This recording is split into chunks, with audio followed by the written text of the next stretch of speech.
John here. Wanted to do a quick video. I'm doing a 2005 BMW X3 with the all-wheel drive, and I'm already partially way through the project, but I wanted to shoot a quick video because there's no information about this that I could find. I have a subscription to All Data, and there's nothing about this, and there's no video I could find on YouTube about it to just give a rough idea as to what to do. Because there are several ways to approach it. What it needs is the rear CV joints, the CV half shafts.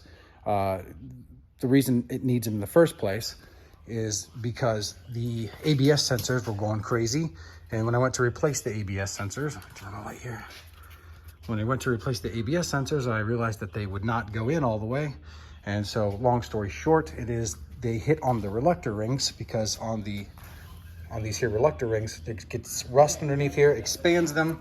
Like here's the one I just took out. Expands the reluctor ring and it hits the ABS sensor and starts to just eat it to pieces, as you can see here. So there we go. So yeah, so malfunction city.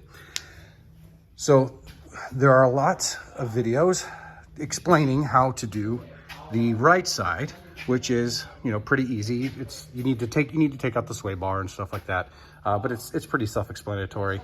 And again, there's lots of videos about that.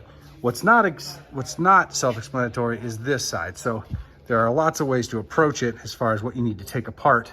A little intimidating, since the exhaust is pretty much one piece on this particular one. So what I decided to do was it needs just a little bit of room to be able to get the half shaft out of here. It just was going to be too tight with the exhaust. So what I ended up doing was I took the hangers loose in the center here, and and you need to be careful because there is a wire up here on the rear. You take that loose and take the hangers off of here. There's two of them up here. Get yourself some grease and make it friendly, and pry those things off. Have yourself a jack or something like that ready, and just lower it down real softly. You want to be careful, especially if it's in the Northeast like this one's from, which is all rusty and crusty. You don't want to be having to redo the exhaust because you crack it all up. So just lower it down just enough to get room here, and it gives you plenty of room to take off the bolts. Which in this one's case too, I didn't need to do anything else on it for the time being.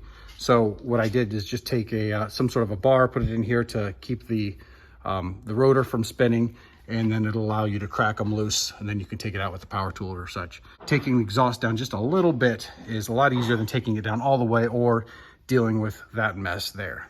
So hopefully this is helpful.